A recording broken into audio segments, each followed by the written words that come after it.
감동은 약이 되고 이야기는 삶을 바꿉니다. 안녕하세요. 여기는 감동 스토리 채널입니다. 당신의 마음에 가장 먼저 도착하는 따뜻한 이야기를 전하는 곳, 숨가쁜 하루의 끝에서 잠시 쉬어갈 수 있는 작은 벤치 같은 곳이 되고 싶습니다. 힘든 하루였나요? 누군가의 말 한마디에 눈물이 날 만큼 마음이 무거우셨나요? 아니면 그냥 아무 이유 없이 허전하고 쓸쓸한 그런 날이었을까요? 우리 모두의 삶은 그렇게 비슷한 감정을 통과하며 매일을 살아가고 있습니다. 그리고 바로 그 안에 다른 사람에게는 아무것도 아닐 수 있지만 당신에게는 큰 위로가 되는 작지만 깊은 이야기가 숨어 있습니다. 오늘 전해드릴 이야기는 누군가의 진심 어린 한마디가 어떻게 사람의 마음을 움직이고 그 마음이 또 다른 생명을 살리는 기적을 만들었는지에 관한 이야기입니다. 사람들은 자주 묻습니다. 이야기가 뭐 그렇게 중요해요? 말 한마디가 무슨 큰 힘이 있어요? 하지만 정말 그런가요? 우리가 상처받는 순간을 떠올려보면 대개 그 시작은 누군가의 말 한마디였습니다. 반대로 우리가 위로받았던 순간도 마찬가지였습니다. 결국 말은 칼이기도 하고 말은 약이기도 합니다. 그리고 그 말은 곧 이야기가 되어 기억에 남고 가슴에 스며듭니다. 오늘의 이야기는 그런 말의 힘을 믿는 한 사람이 겪은 아주 특별한 하루에 대한 이야기입니다. 지극히 평범해 보이는 어느 한국 병원에서 한 외국인이 전혀 예상치 못한 감동을 경험하게 됩니다. 그는 말합니다. 나는 수술이 두려운 게 아니라 이 낯선 곳이 무서웠습니다. 하지만 누군가 제 손을 잡고 이렇게 말했어요. 괜찮아요. 여긴 한국이에요. 그 말에 울어버렸습니다. 여러분 생각해보세요. 말 한마디에 사람이 울 수 있다는 건 그 말 안에 사랑이 있었기 때문입니다. 그리고 그 사랑은 말보다 더 큰 진심으로 전해졌기 때문입니다. 오늘의 이 이야기가 여러분에게도 그렇게 작은 온기 하나가 되기를 바랍니다. 그저 좋은 이야기가 아닙니다. 당신의 마음을 살리는 이야기입니다. 상처 위에 천천히, 조용히 사랑을 붓는 이야기입니다. 감동 스토리는 그런 이야기를 전하는 채널입니다. 잠시 쉬어가고 싶은 날, 내 마음에 바람 한 줄기 드리고 싶은 날, 당신을 위해 늘 여기에 있겠습니다. 이제 그 이야기를 시작합니다. 응급실에 실려온 외국인, 그가 한국을 떠나기 전 남긴 마지막 한마디는 그날은 유난히 비가 많이 오는 날이었습니다. 서울의 어느 번화가에서 갑작스러운 교통사고가 발생했고 119 구급대원이 긴급하게 한 외국인 남성을 들것에 싣고 병원으로 이송하고 있었습니다. 그는 미국에서 출장을 온 30대 중반의 남성이었고 혼자 한국에 머물고 있던 중 예기치 못한 사고를 당한 것이었습니다. 다리를 크게 다쳤고 머리에는 출혈이 의심되는 상태. 정신은 희미했고 한국어도 거의 하지 못하는 상황이었습니다. 그가 처음 도착한 곳은 서울 강북에 위치한 한 중소규모의 종합병원 응급실. 보통 외국인이면 대형 병원으로 바로 옮기거나 통역 인력이 있는 병원을 연결해주곤 합니다. 하지만 그날은 병상 상황이 여의치 않았고 시간이 급했기에 가까운 병원으로 먼저 이송된 것입니다. 그가 들것에 실려 들어올 때 응급실 안은 이미 환자들로 가득했습니다. 코로나 이후 붐비는 응급실의 풍경은 어느 나라든 비슷하지만 한국의 응급실은 무질서 속의 질서 같은 구조로 긴박하지만 조용하게 돌아가고 있었습니다. 외국인은 침대 위에서 눈을 떴습니다. 눈앞에 하얀 천장이 보였고 자신이 어딘지 전혀 몰랐습니다. 무릎 아래쪽은 통증이 극심했고 머리는 띵했으며 가장 무서운 건 언어였습니다. 헬로, 플리즈, 워터 플리즈. 그는 거의 울먹이며 조심스럽게 손을 들었습니다. 주변은 분주했고 아무도 자신의 말을 알아듣지 못하는 것처럼 느껴졌습니다. 그는 나는 이제 어쩌지라는 생각만 반복하고 있었습니다. 그때였습니다. 하얀 복장의 간호사가 다가왔습니다. 그리고 그가 손을 떨며 말도 안 되는 영어를 중얼이는 사이 그녀는 아주 또렷한 눈빛으로 그를 바라보며 부드럽게 그의 손등을 감싸 쥐었습니다. 워터 플리즈. 그가 다시 말했을 때 그녀는 조용히 고개를 끄덕이며 물컵을 건넸습니다. 그리고 말했습니다. 괜찮아요. 여긴 한국이에요. 그 한마디에 그는 눈물을 참지 못했습니다. 처음으로 이곳이 안전하다고 느껴졌고 이 나라가 낯선 곳이 아니라 자신을 받아들여주는 곳이란 느낌이 들었기 때문입니다. 그 말 한마디는 수많은 수혈과 처치보다 더 강력한 진정제가 되어 그의 온몸에 퍼졌습니다.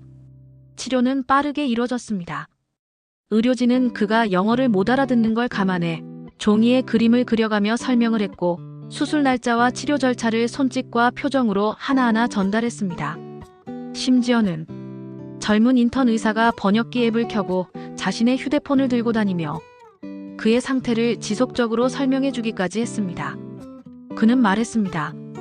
이 나라에서 언어를 몰라도 마음이 통할 수 있다는 걸 처음 알았어요. 그 사람들은 저를 환자가 아니라 사람으로 대해줬어요. 그가 병원에 입원해 있던 일주일 동안 매일 아침 간호사는 밝게 인사하며 방을 청소했고 식사는 철저히 그의 알러지 유무를 확인한 뒤 준비되었습니다. 놀라운 것은 그 모든 과정이 아무런 특별함 없이 그저 당연하게 이루어졌다는 사실이었습니다. 누구도 그에게 친절을 베풀며 과시하지 않았고 SNS에 올리지 않았으며 외국인이니까 특별 대우를 한 것도 아니었습니다. 그저 그가 사람이기 때문에 최선을 다했던 것뿐이었습니다. 퇴원날 그는 병실 문 앞에서 오랫동안 머뭇거렸습니다. 간호사는 그의 퇴원을 축하하며 웃었고 의사는 수술 결과가 좋아서 다행이라며 손을 흔들었습니다. 그는 손에 쥔 작은 봉투를 내밀었습니다. 그리고 어눌한 한국어로 말했습니다. 작은 선물이에요. 감사합니다. 정말로. 그의 눈에는 다시 눈물이 고였습니다. 누군가 그를 꼭 안아주었고 그는 그 품에 조용히 기대어 몇 초간 말을 잇지 못했습니다. 그날 밤 그는 자신이 운영하는 SNS에 글을 올렸습니다. 제목은 이렇게 시작됐습니다.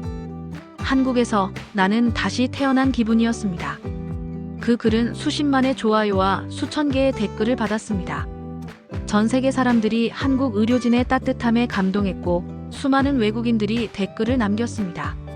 나도 한국에서 비슷한 경험을 했어요. 놀랍도록 따뜻했죠.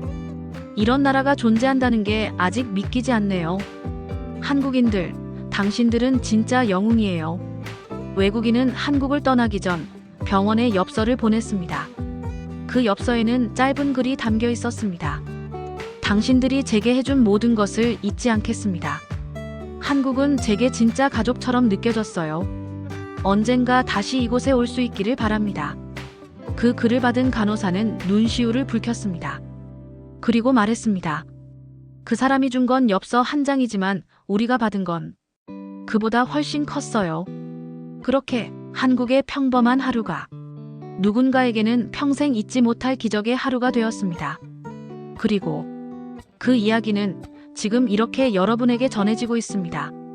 그가 한국을 떠난 건 퇴원 후 3일이 지난 어느 화창한 오후였습니다. 서울의 공항은 한적했고 그는 탑승 수속을 마친 뒤 게이트 앞에 앉아 핸드폰을 꺼내 조용히 타이핑을 시작했습니다. 그가 한국 병원에서 보낸 8일의 기억은 단지 치료와 회복의 시간이 아니었습니다. 그에게 그것은 사람에 대한 믿음을 되찾는 시간이었고 언어 없이도 마음이 통할 수 있다는 걸 깨닫는 순간들이었습니다. 그는 그동안 한국에서 느꼈던 감정, 말 한마디에 위로받았던 장면, 환한 미소로 배웅해준 간호사, 자신을 안아준 의사의 손길을 하나하나 글로 정리하기 시작했습니다.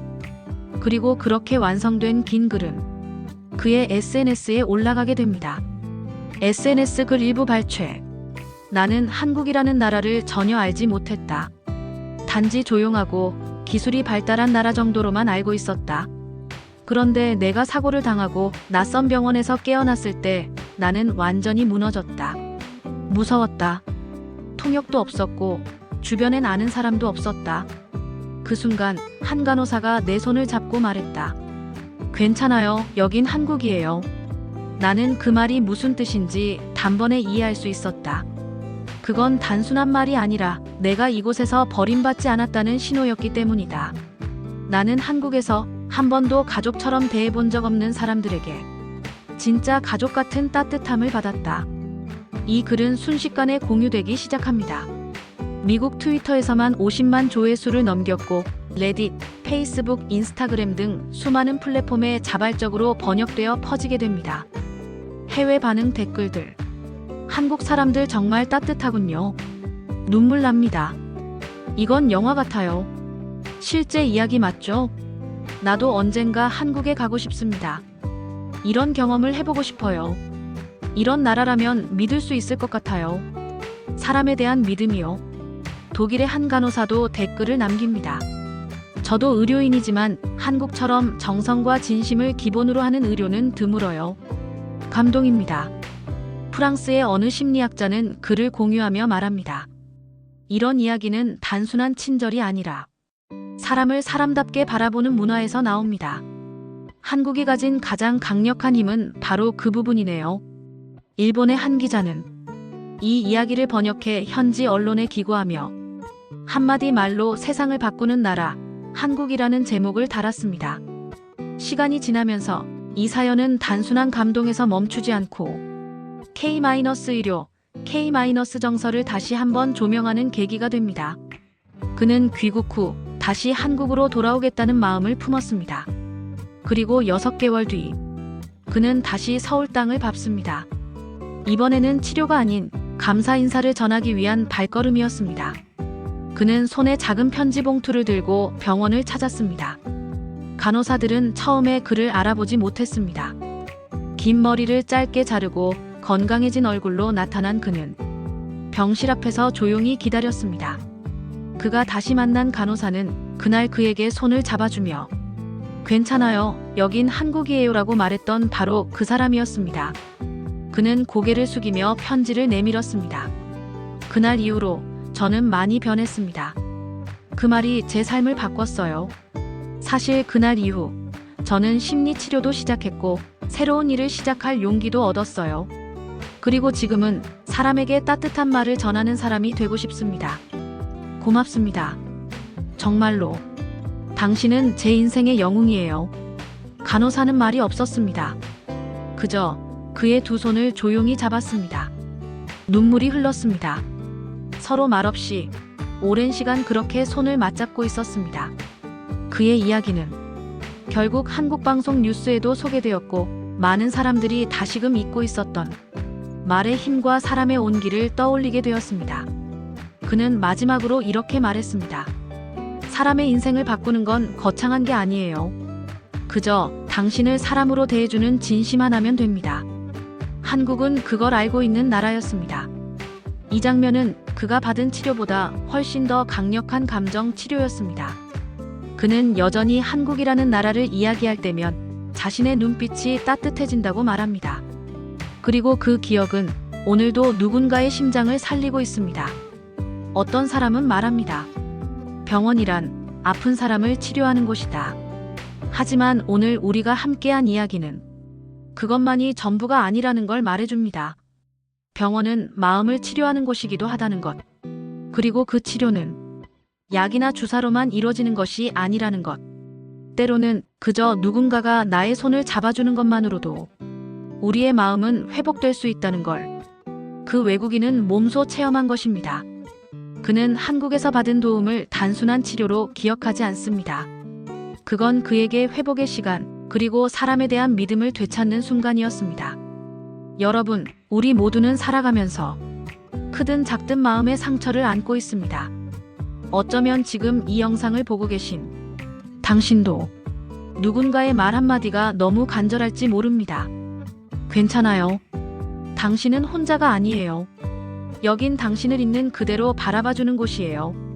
이 짧은 말들이 누군가의 하루를 바꾸고 어떤 이의 인생을 다시 걷게 만들 수 있다는 것을 우리는 이 이야기를 통해 배웠습니다. 사람은 말로 상처받고 말로 다시 일어섭니다. 우리가 무심코 던진 말 한마디가 누군가의 가슴에 오래 남을 수도 있고 반대로 누군가를 살릴 수도 있습니다. 그 외국인에게 한국은 의학기술이 뛰어난 나라가 아니라 사람을 사람으로 대해주는 나라로 남았습니다. 그리고 그것이야말로 진짜 국가의 품격이 아닐까요? 이야기를 마치며 문득 이런 생각이 듭니다. 우리도 언제 어디선가 누군가에게 그런 존재가 될 수 있지 않을까? 친절한 한마디, 따뜻한 눈빛, 그리고 한 걸음 다가가는 용기만 있다면 말이죠. 그 외국인은 지금도 종종 자신이 한국에서 경험한 이야기를 지인들에게 꺼낸다고 합니다. 그는 그때를 회상하며 이렇게 말합니다. 그 한마디 덕분에 나는 살았습니다. 생명을 말하는 게 아니라 마음을요. 지금도 많은 사람들이 그처럼 마음의 병을 안고 살아갑니다. 우리는 그들을 위해 엄청난 능력을 갖출 필요도 거창한 일을 할 필요도 없습니다. 그저 그들에게 말해주는 것. 괜찮아요. 여긴 당신을 있는 그대로 받아들이는 곳이에요. 이 영상이 그런 말이 되었기를 바랍니다. 잠시 멈추어 숨을 돌릴 수 있는 그런 쉼표 같은 순간이 되었기를. 내레이션 톤이 더 조용하고 낮게 깔립니다. 지금 이 순간 당신이 이 이야기를 끝까지 들어주었다는 건 당신도 누군가의 삶을 따뜻하게 바라보는 사람이라는 증거입니다. 당신 같은 분이 있다는 것, 우리는 참 다행이라고 생각합니다. 그리고 이 감동이 당신에게서 또 다른 사람에게로 조용히 전해지기를 바랍니다. 우리는 그렇게 세상을 조금 더 따뜻하게 만들 수 있으니까요. 감동은 약이 되고 이야기는 삶을 바꿉니다. 감동 스토리는 당신의 마음을 살리는 채널입니다. 지금까지 이 영상을 끝까지 시청해주신 당신께 진심으로 감사드립니다. 사실 이야기를 듣는다는 건 단순히 시간을 소비하는 일이 아닙니다. 그건 누군가의 마음을 받아들이는 일이고 어쩌면 당신의 마음속에 작은 불을 켜는 일일지도 모릅니다. 감동은 생각보다 자주 우리 곁에 찾아옵니다. 하지만 바쁘게 흘러가는 일상 속에서 그걸 놓치고 지나치기 쉬운 게 또 우리의 삶이기도 하지요. 그래서 감동 스토리는 그 작고 소중한 감동들을 놓치지 않고 당신의 마음에 가장 먼저 도착하게 만들고 싶었습니다. 이곳은 단순한 유튜브 채널이 아닙니다. 여기는 당신의 감정이 안전하게 쉴 수 있는 공간입니다. 그리고 당신이 지치거나 무너질 때 다시 일어설 수 있는 이야기를 들려주는 곳입니다. 영상 하나하나에 사람 냄새가 묻어있고 단어 하나하나에 진심이 담겨 있습니다. 오늘 이 영상을 통해 당신의 마음에 아주 작은 온기가 남았다면 그 온기를 더 많은 사람들과 함께 나눌 수 있도록 구독 버튼을 꼭 눌러주세요. 당신의 구독은 이 채널이 지속적으로 따뜻한 이야기를 만들 수 있는 가장 소중한 에너지가 됩니다. 그리고 언제든 감정이 지치고 마음이 흔들릴 때 당신이 다시 찾아올 수 있는 작은 쉼표 같은 공간이 되어드릴게요. 그리고 당신이 알고 있는 감동적인 이야기 혹은 아직 말로 꺼내지 못한 당신의 이야기 역시 댓글로, 메일로 혹은 마음으로 이 공간에 나눠주셔도 좋습니다. 여기는 마음이 머무는 곳, 그리고 당신의 이야기도 사랑받을 수 있는 곳이니까요. 혹시 지금 누군가에게 이 영상을 공유하고 싶은 생각이 드셨다면 망설이지 말고 전해주세요. 그 한 번의 공유가 누군가에겐 아주 깊은 위로가 될 수 있습니다. 감동은 약이 되고 이야기는 삶을 바꿉니다. 감동 스토리는 그걸 매일 증명하고 싶습니다. 지금 구독해두시면 앞으로 실시간으로 올라오는 감동을 가장 먼저 받아보실 수 있습니다. 이야기를 놓치지 마세요. 그건 당신이 필요로 할 때 가장 가까이에서 울리는 진심의 목소리가 될 테니까요. 감사합니다. 당신의 오늘이 작지만 따뜻한 이야기로 채워지길 바랍니다. 다음 영상에서 또 만나 뵙겠습니다.